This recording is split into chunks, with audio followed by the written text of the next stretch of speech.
दो क्षेत्रों में, गया के बेलागंज और भोजपुर के तरारी क्षेत्र में जो जनसुराज के घोषित उम्मीदवार रहे हैं वो अलग अलग परिस्थितियों की वजह से बदले गए हैं। भोजपुर के तरारी में जैसा कि आप जानते हैं, lieutenant general vice chief of army Shri Krishna Singh की जगह अब किरण जी जनसुराज की उम्मीदवार होंगी।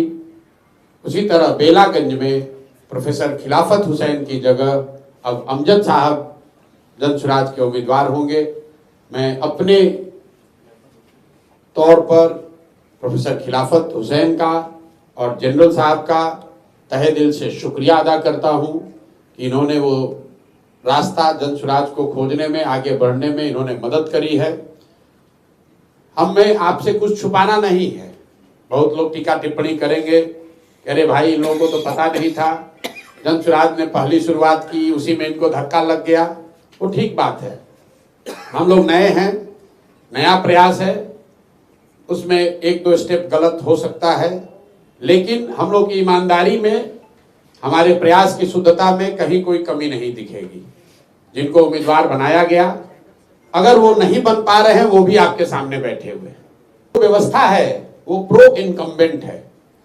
जो पहले से स्थापित दल हैं उनके लिए चुनाव लड़ना आसान है, नए लोगों का आकर चुनाव लड़ना बहुत मुश्किल है। आप देखिए, जनरल साहब से बड़ा इसका कोई उदाहरण नहीं हो सकता है। ये करत के रहने वाले हैं, बिहार के सबसे काबिल बेटों में इनकी गणना होनी चाहिए। ये व्यक्ति बिहार का सियाचिन में सेना को लीड कर सकता है, देश में सेना को रिप्रेजेंट कर सकता है, लेकिन तरारी में चुनाव नहीं लड़ सकता है, अपने घर में चुनाव नहीं लड़ सकता है। क्यों? क्योंकि यहाँ के इलेक्टोरल रोल में, मतदाता सूची में इन्होंने अपना नाम दर्ज नहीं कराया है। तो भाई जो नौकरी में है, जहां पर वो नौकरी करता है, उसकी जिम्मेवार नागरिक होने के नाते ये जिम्मेवारी है कि वहां वोट दे।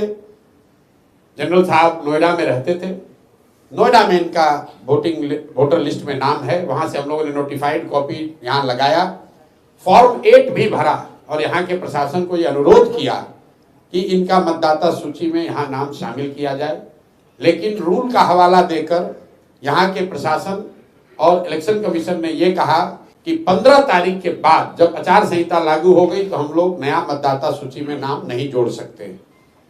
हम लोगों ने अपनी ओर से सारी कानूनी सलाह ली, जितने यहाँ कानूनविद हैं, यहाँ पर सुप्रीम कोर्ट में हर जगह बात की, कोई रास्ता नहीं मिला। तो हम लोगों ने जनरल साहब से अनुरोध किया। अब हमारे पास एक ही विकल्प जनसुराज के पास था, या तो हम लोग इसको राजनीतिक मुद्दा बनाते, या फिर नेगेटिव सोच से हटकर एक पॉजिटिव प्रयास के लिए शुरुआत करें।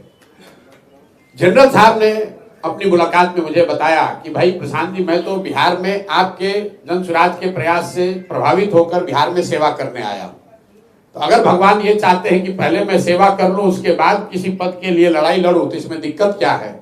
और सब ने मिलकर ये फैसला किया कि किरण जी को यहाँ पर इनके सेवा, इनके क्षेत्र में किए गए प्रयास के आधार पर जनसुराज का उम्मीदवार बनाया जाए। दूसरा जो क्षेत्र है बेलागंज का, ये भी नोटोरियस क्षेत्र है। आपको मालूम है बेलागंज की पहचान क्या है। वहां पर जनसुराज के सभी साथियों ने जब बैठक करी, सब ने मिलकर अमजद भाई का नाम प्रपोज किया था। मैंने प्रेस कॉन्फ्रेंस में भी कहा था और वहां की सभा में भी इस बात की घोषणा की गई थी कि जनसुराज की ओर से अमजद भाई उम्मीदवार रहेंगे। अमजद भाई ने खड़ा होकर कहा कि मेरी जगह पर प्रोफेसर खिलाफत हुसैन जी अगर चुनाव लड़े तो अच्छा है। अमजद भाई से मेरी जो बातचीत हुई, भाई आपको उम्मीदवारी मिल रही है, क्यों नहीं लड़ना चाहते हैं? मैं कैमरे पर खुलासा करना चाहता हूं, क्यों नहीं लड़ना चाहते, क्यों नहीं लड़ना चाहते थे? चुनाव लड़ना आसान नहीं है। सामान्य परिवार के बच्चों के लिए चुनाव लड़ना आसान बात नहीं है। अमजद साहब 2-3 चुनाव लड़ चुके हैं, वहां से लड़ने वाले में इनकी छवि है, साधारण परिवार के बच्चे हैं।